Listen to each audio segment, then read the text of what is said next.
maybe the Green Bay Packers really are just waiting on Aaron Rodgers to make a decision, and that they really are fine with whatever he decides. But isn't that exactly what they have to say? Plus, Super Bowl champion, former Green Bay Packer Marshall Newhouse on the show today, talking Aaron Rodgers, leadership, and a lot more. You are Locked On Packers, your daily Green Bay Packers podcast. Part of the Locked On Podcast Network, your team every day.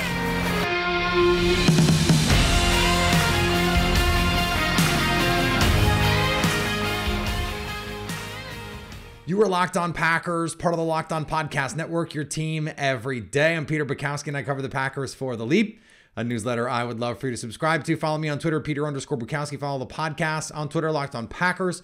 Like us on Facebook. Subscribe to the podcast, iTunes, Spotify, Google Podcasts. Wherever you find podcasts, you will find Locked On Packers, the #1 Packers podcast on the internet, and the show for fans who know what happened. They want to know why and how. Today on the show, Marshall Newhouse, former Green Bay Packers offensive lineman. He played with some of the iconic quarterbacks of the last 15, 20 years: Eli Manning, Tom Brady, Aaron Rodgers. So he has a lot of fascinating insight about a lot. Today's episode brought to you by the Ultimate GM game. You got to check it out. To download the game, visit ultimate-gm.com, and you can use the promo code LOCKEDON to get a free game boost. Something we talked about earlier in the week was this issue that I had with the Packers and the report from over the weekend that they were fine with whatever Rodgers decided, or at least they were just going to wait. You want to come back? You can come back. You want to leave? We'll trade you. And I continue to believe that if that is true, and that is a big qualifier, and it was one that I don't think I was fervent enough about expressing the other day, and this is why I want to bring it up again. If that qualifier is true, it says some potentially damning things about this front office and the control that they have over this situation. On the other hand, what I have said from the start is that the Packers have a circumstance that they view as the optimal place for Rodgers to play if he wants to return. They presented it, and they know it is not exactly what Aaron Rodgers wants. Now, we can ascribe whatever level of underhandedness in all of this that we want. I don't have a strong take on that. I don't, frankly, even care that much. But think about this. Let's say you have a partner, a spouse, boyfriend, girlfriend, whatever it is. And they say, I want to be with you. I want to be with you. But if you want to break up, fine, we can break up.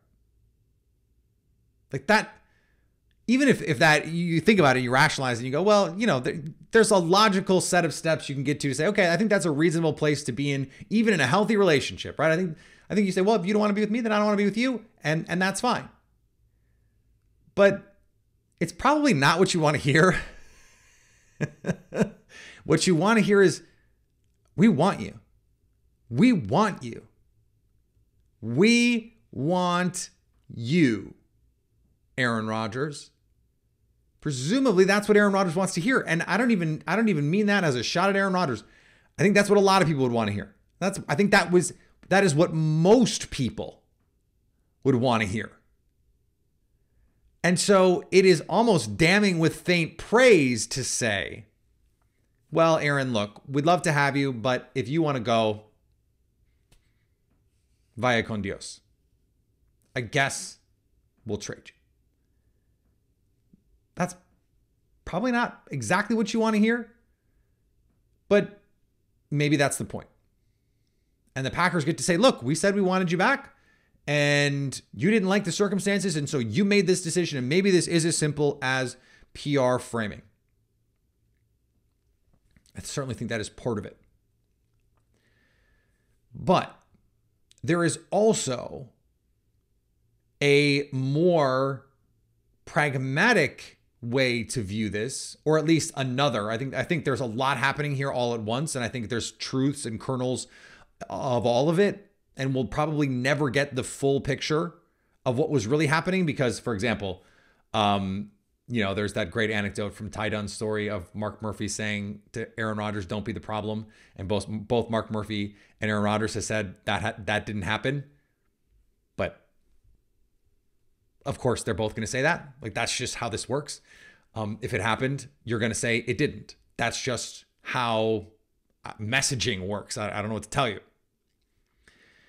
What you want, though, is for the rest of the league to believe the Green Bay Packers want Aaron Rodgers, because what you don't want is for the league to view Aaron Rodgers and the Green Bay Packers the same way that they viewed Derek Carr and the Raiders. They knew he was out. They benched him. And everyone knew about this deadline with the contract. So no one was going to give the Raiders anything of value for Derek Carr. I said I thought, maybe an Amari Cooper like, we know you're going to cut him. We're going to pay for the rights to just make sure he comes to our team, 5th round, 6th round pick kind of situation. It still seems crazy that that's ultimately what Dallas landed on, because you would have thought that they could have gotten a lot more than that. If you're going to get something, couldn't you have said, hey, they're going to give us a 6th. Do we want to give us a 5th? Oh, they're going to give us a 5th. Do you want to give us a 4th? And they could have bumped this up a lot more than they did. The difference for Derek Carr is he has a no trade clause. So he can just say, no, I'm riding this out. And that's eventually, at least according to the reports, what happened. So what you want is teams to believe you want him back. So it is actually important to get this out there when teams can go, okay, well, they're going to keep him if he wants to be back. That means we need to make a good offer. Now, you hope that those offers are coming in. The Jets have reportedly already made phone calls and inquiries about this. So maybe there is some discussion about what's actually going on here. Maybe there's not. We'll see. But you want teams to not only think you want him back if he wants to be back, but you also want them to think you would trade him if he wants to be traded. Teams are going to call no matter what. But for example, during the spring of 2021, during the Adam Schefter days, there were these conversations. The 49ers, we don't know exactly what happened because John Lynch said they called and Kyle Shanahan said they didn't call. And then there was this understanding that, what happened was Kyle Shanahan asked Matt LaFleur, what's the deal? And he said, don't even bother. We're not trading him. And so no official trade call, whatever.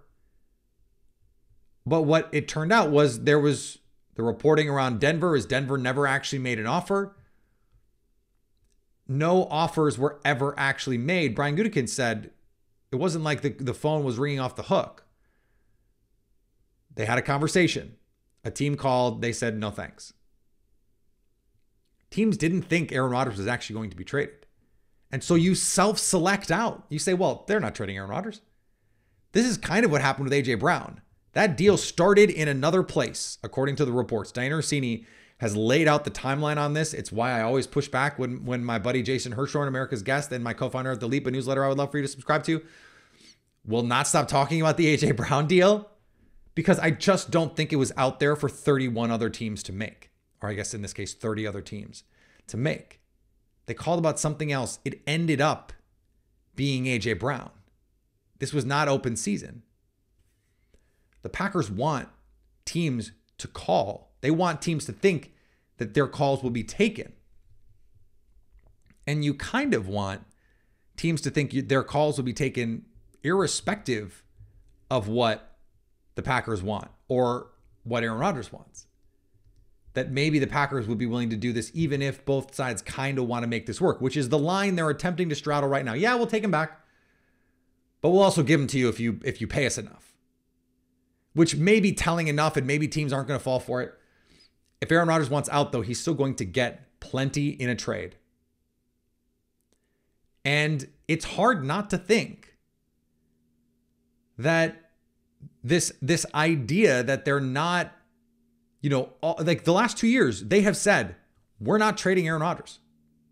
They made it very clear when Rodgers was at his most peeved, when he was at his most contentious with the organization, they made it clear to the rest of the league, don't even bother.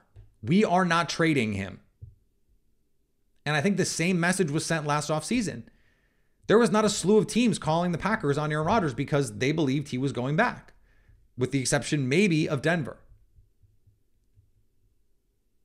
Now, their tone has decidedly and markedly changed across multiple keyed-in newsbreakers.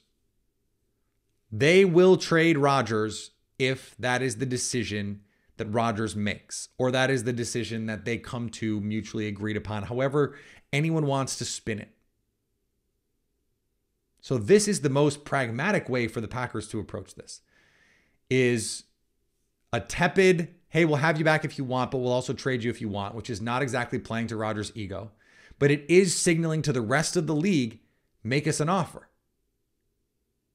And it allows the Packers to straddle both lines. If Rodgers wants to come back, you get a no doubt first ballot Hall of Famer, 4-time MVP back in your organization. You figure out the money and you go try and win. But you also know that you didn't exactly, bring out the band for Aaron Rodgers, and that might have an impact on what he wants to do. That sets you up to make a big trade if you want to make one. And you do that by subtly signaling to the rest of the league, and not so subtle in this case, I suppose. Hey, we'll trade him. If he wants to be traded, we'll trade him. So if you want him, start wooing him and just back up the Brinks truck right in front of 1265 Lombardi Avenue, because you're going to have to pay up for Aaron Rodgers. All right, we're going to get to our interview with Marshall Newhouse here in just a second. Today's episode brought to you by the Ultimate Football GM. You've heard me talk about this mobile game app, and it is so much fun. This is a great time of year for it, too, because we're all thinking about the offseason now. There's no football to talk about. The Super Bowl is over. The Chiefs are the champs. And now everyone is chasing them. Everyone is chasing Kansas City. So how would you do it? How would you execute it? How would you sign free agents? How would you handle the draft? How would you handle your scouting department, your coaching department? The Ultimate Football GM lets you do all of it. We've created a Locked On League for you to compete against other Locked On fans all over the world. Can you be the ultimate Locked On Football GM? Choose the Locked On League in the app to join and try and create your own football dynasty. Locked On Packers listeners get a 100% free boost to their franchise when they use the promo code Locked On in the game store. That's Locked On, so you make sure to check it out today. To download the game, just visit ultimate-gm.com or look it up in the App Store. That's ultimate-gm.com. We're here, Radio Row, Super Bowl 57. The Chiefs and the Eagles set to take on one another in a battle for what we've got right here. Yeah. A little bit of jewelry. Marshall Newhouse, Super Bowl champion with the Green Bay Packers. Yeah. And this is one of those things where you were pretty young when you got the ring. Did it feel like, hey man, like we got Aaron Rodgers, like we're gonna do this every year?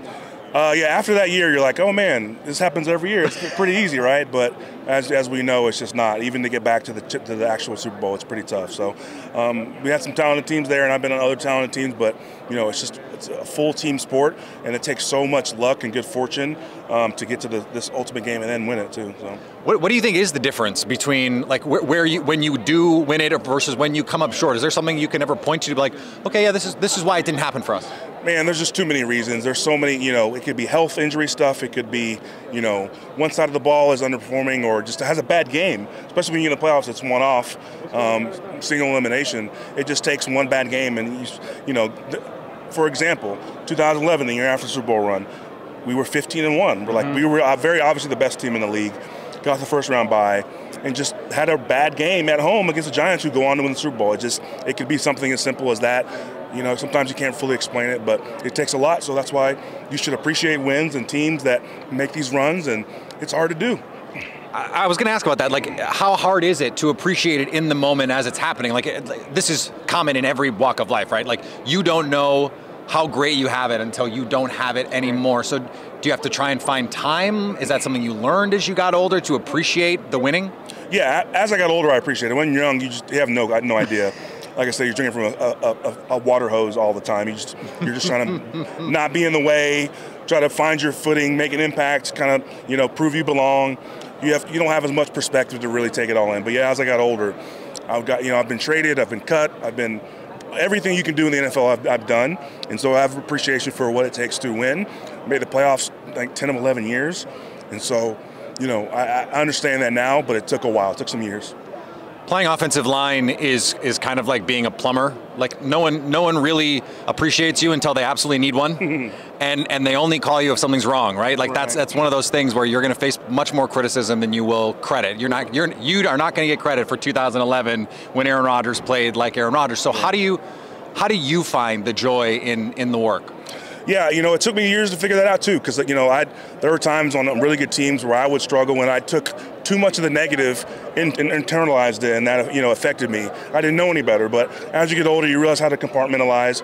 You realize how to self-evaluate. I was honest with myself, but I knew I belonged here in the NFL, and different teams I contributed in different ways. But you just, as the years go on, you get more comfortable with yourself and your abilities.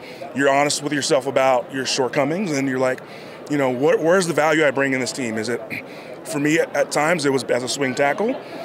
Other times it was as a starter. So you just figure out your role and you try to do your role to the best of your ability. I mentioned the Green Bay Packers, but you played for a quarter of the league almost, is that right? Almost, yeah. So what did you find was the biggest difference team to team? You don't have to be specific unless you want to be specific, but what did you find was the biggest difference? Yeah, just different cultures and like the way they ebb and flow. I mean, from being in New England too, that's they call it the Patriot way, and how Bill Belichick runs things from top down, to being at the time in Oakland, head coach was Jack Del Rio, was a little looser. You're in California, a really talented team, but just different vibes all over the place. And then I was fortunate enough to play for Hall of Fame coaches and quarterbacks, so different quarterbacks who had different levels of ownership of their offense and of the team, and each place is different. Each place finds kind of what they do best, and they kind of lean into it. And there's a lot of different ways to win, absolutely. So, I take that with me. I think my path is pretty difficult. I wouldn't recommend it, but I got to a certain point where I was like, all right, I'm going to lean into this. This has become kind of who I am. I'm going to make it a strength, and I'm a versatile person. I can learn things quickly. I'm accountable, and I'm someone you can trust. And so that was kind of what I learned as I kind of went on. But each place has its own little flavor. Its own, the cities have their own vibe and their own relationship with the team. So that was fun to kind of experience that. I'm like the Ryan Fitzpatrick of offensive linemen. And, you get to experience a lot of different places and compete and meet a lot of people along the way, which is really cool. You got to keep growing the beard out, though, if you want to go the full Ryan Fitzpatrick on that one. I'm not committed fully to the beard like he has. That's true. Can you give me a little insight, compare and contrast? Because you played for some quarterbacks that people know the names of. Mm-hmm. And so can you just give us a little insight on some of those differences? Yeah, I mean, each one, they're all, to me, the top 1% of the 1% in the world of competitive people. But they all kind of went about a different way. I spent an off season basically with Drew Brees in New Orleans, and he's different. From competing in ping pong to competing in the film room, and then I wasn't there for that long. But being in, let's say Aaron Rodgers, to Eli Manning, who we're now all seeing his personality on the other side of things. But he was a staunch competitor, man. He could prepare like no one else, but still was kind of good old boy, loose personality. But, was looking to put the dagger. I mean, he was ultimately a competitor. And so each quarterback has their own version of that. Tom's was a little more intense. Eli's not as much intense. Derek Carr's not as much intense. A guy like Cam Newton, more intense. So it's just like, different, it's like ice cream, different flavors, but had so many great quarterbacks, different styles, different approaches. But most of them, I say, also cared about their teammates deeply.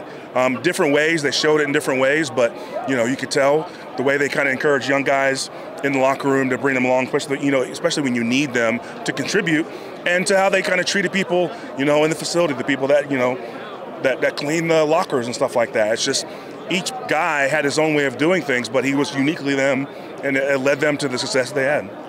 What do you make of some of the criticisms of Aaron Rodgers and his leadership style, the relationship he has with his teammates? It blew up that he wasn't hanging out with Romeo Doubs, and Romeo didn't seem to have a big deal with it, for the record. But what do you make of some of those criticisms? Yeah, it's just unfair. As a quarterback, I know he knows, he understands. There's a bright light on you. He's been around long enough to understand that.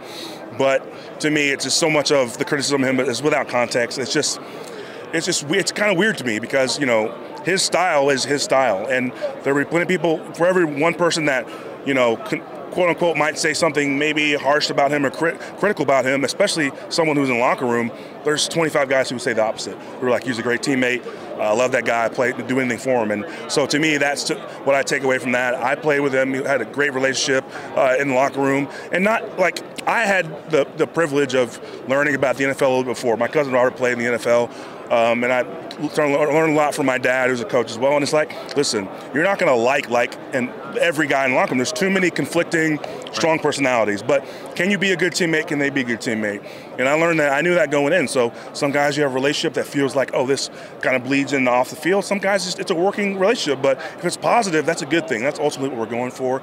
And I never had doubts about Aaron's, you know, working relationship with other players. And, you know, he just takes – listen, he puts himself out there in a lot of ways, but he takes way too much criticism for that stuff, especially when people don't know the full story. They're not on the inside. So it's unfair in my If you know, some of it has been from teammates. So can you just put yourself in their shoes and say, okay, from their perspective, I understand this. Like, what would it be that you'd go, okay, I understand how that's not right for everyone, because people get led in different ways too, right? Yeah, absolutely. And, you know, specifically with Aaron, he just, you know, he was so competitive. We competed in walkthroughs. He competed in jog-throughs and stuff like that. And so, and then if he wasn't the most jovial person, which I always found him to be, you know, pretty lighthearted, but some guys, you catch him on the wrong day, you think, maybe you exacerbate that, you take that to the full extent, and you think that's him fully. And you got him on the wrong day.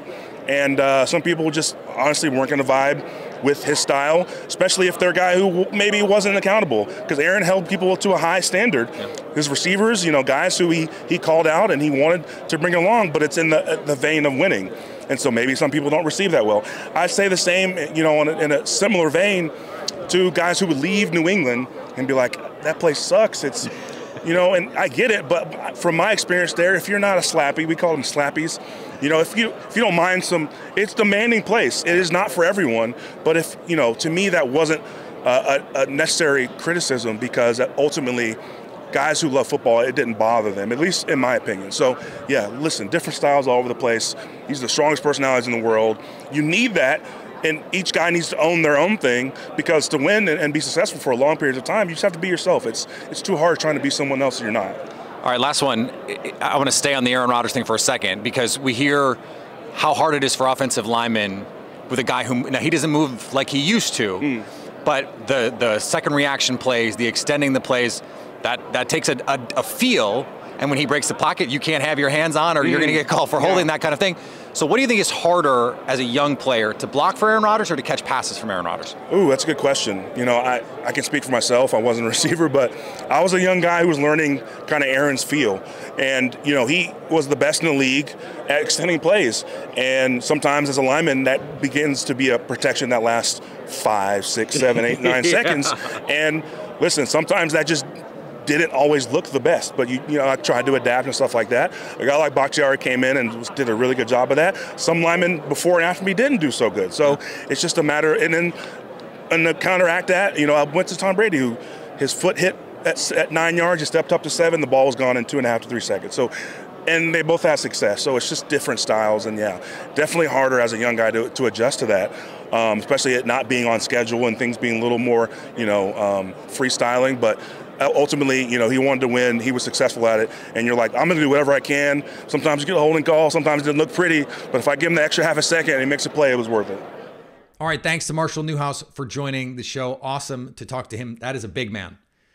That is, you forget, offensive lineman. Radio Row is dominated by, like, there's former players, and some of them, you see Joe Montana. Like, if you don't know that that's Joe Montana, you might just walk right by him.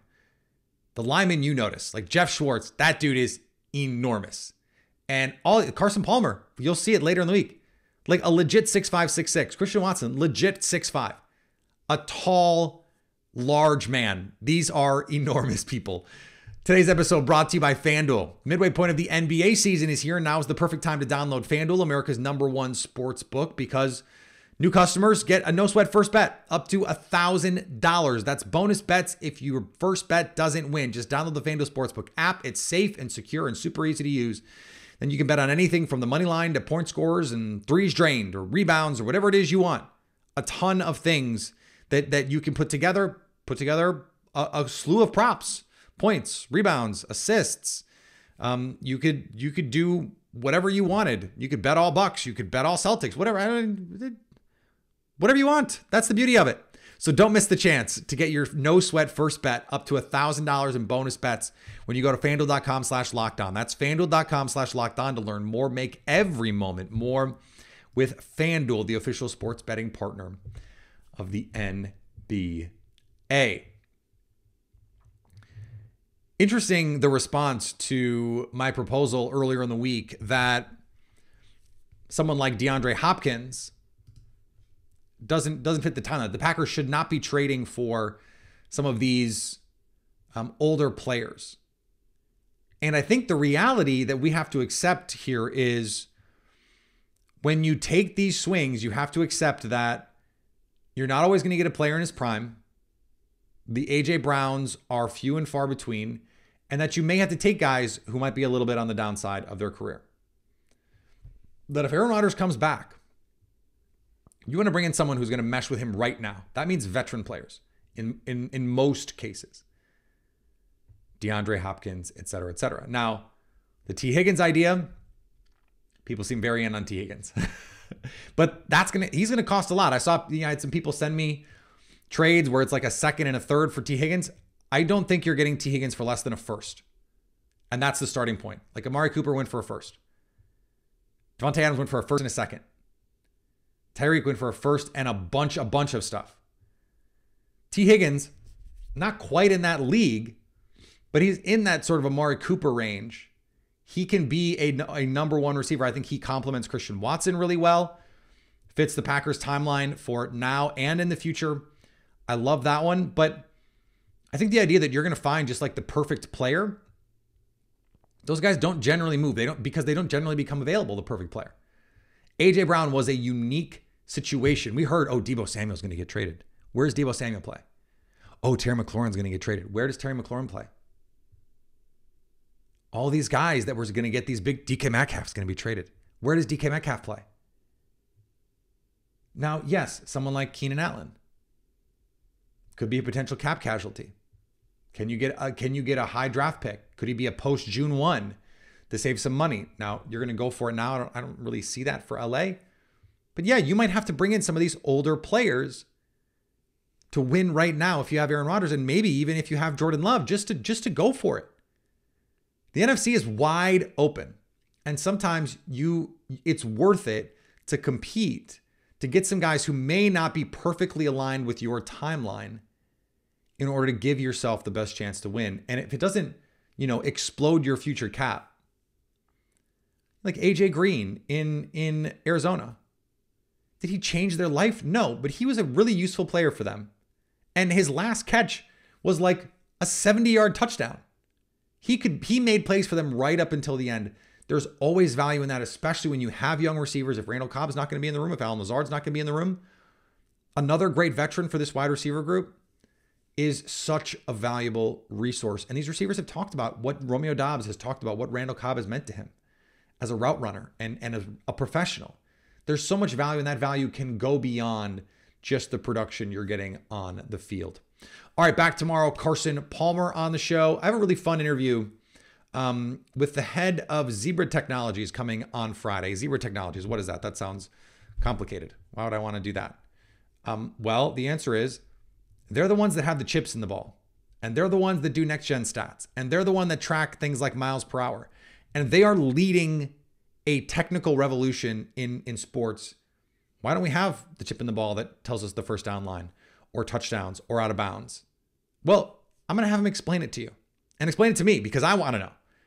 And I think that there is a really interesting conversation there, a different kind of conversation than we're used to having on the show, but is one that is really, really important and I think really interesting.